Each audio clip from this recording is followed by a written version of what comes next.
ngày nay nhưng mà trái coupon của họ là 80 สลัก nè trong của phong tràm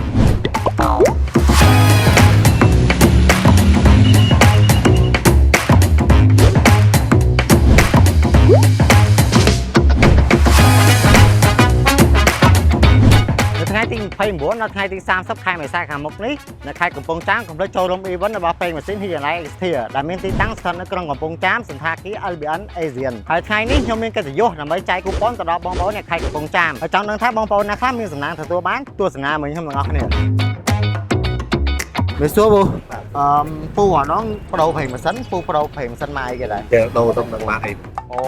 ចឹងចង់ណែនាំផេងម៉ាស៊ីន Hyundai Xterra បាទផេងម៉ាស៊ីនហ្នឹងគឺមានទទួលស្គាល់ពីស្ថាប័នអន្តរជាតិច្រើនណាដូចនៅលើនេះយើងឃើញមាន AVI SP ចឹងណាបាទហើយពីខ្ញុំទៅខ្ញុំក៏មានគូប៉ុនចែកជូនពូដែរអញ្ចឹងគូប៉ុន$10ហ្នឹងពូអាចប្រើបានបាទអរគុណច្រើនទោះស្រីពូស្គាល់ផេងម៉ាស៊ីនមក Hyundai Xterra នេះបងធ្លាប់អូនធ្លាប់ប្រើដែរពូតាមបបផ្សោតប្រើប្រាស់របស់ពូផេងម៉ាស៊ីនហ្នឹងមិនដែរផេងម៉ាស៊ីននេះប្រើល្អវាកាត់បន្ថយកម្ដៅហើយម៉ាស៊ីនវាស្ទុះជាងមុនស៊ីប្រេងសុទ្ធវាអត់តិចដែរអូអញ្ចឹងពូធ្លាប់ប្រើហើយពីខាងខ្ញុំទៅខ្ញុំមានគូប៉ុន$10ជូនពូបាទ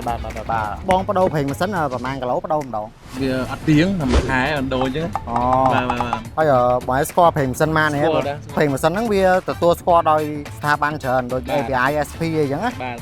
វាប្រើបានទាំងឡានសាំងទាំងឡានមិនសុទ្ធអូខេអញ្ចឹងយើងមានគូប៉ុនចែកជូនពូអាចយកទៅប្រើបានអរគុណច្រើនពូមកទទួលសេវាកម្មអីវិញខ្ញុំដូរពេញបានពេញសិនពូយកផេងម៉ាស៊ីនមកអីគេវិញ Hyundai Xterra ពូស្គាល់ផេងម៉ាស៊ីនហ្នឹងយូរដែរព្រោះយូរហើយប្រហែល 4-5 ឆ្នាំហើយមូលហេតុអីបានពូជ្រើសយកផេងម៉ាស៊ីន Hyundai Xterra ហ្នឹងប្រេងនោះវាប្រើល្អហើយណាមួយវាស៊ីប្រេងតិចហើយវាល្អម៉ាស៊ីនផងយើងប្រើហ្នឹងអញ្ចឹងពេលខាងខ្ញុំទៅខ្ញុំមានគូប៉ុនចែកជូនពូចំនួន$10អញ្ចឹងសម្រាប់បងប្អូនទាំងអស់គ្នាដែលទទួលបានគូប៉ុនចំនួន$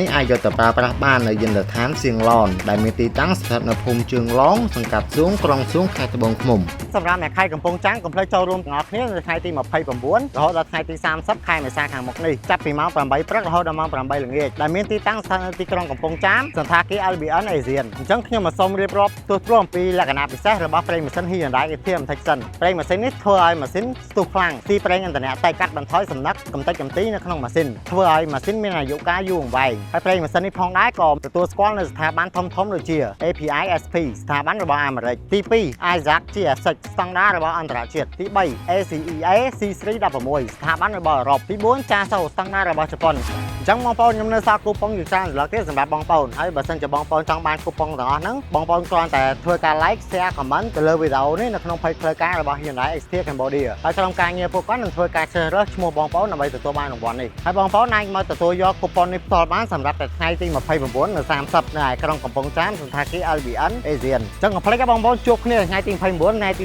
30ខែមេសាខាងមុខនេះពីម៉ោង8ព្រឹករហូតដល់ម៉ោង8ល្ងាចជាចុងក្រោយខ្ញុំលើកទឹកចិត្តឲ្យបងប្អូនប្រើប្រាស់ប្រេងម៉ាស៊ីន Hyundai Xterra ទាំងអស់គ្នាបើសិនជាបងប្អូនចង់ដឹងព័ត៌មានលម្អិតឬក៏តាក់ទងនឹងប្រេងម៉ាស៊ីន Hyundai Xterra អាចខមមិនសួរពួកយើងបាន Hyundai Xterra ផ្ដល់ទំនុកចិត្តទូទាំងពិភពលោក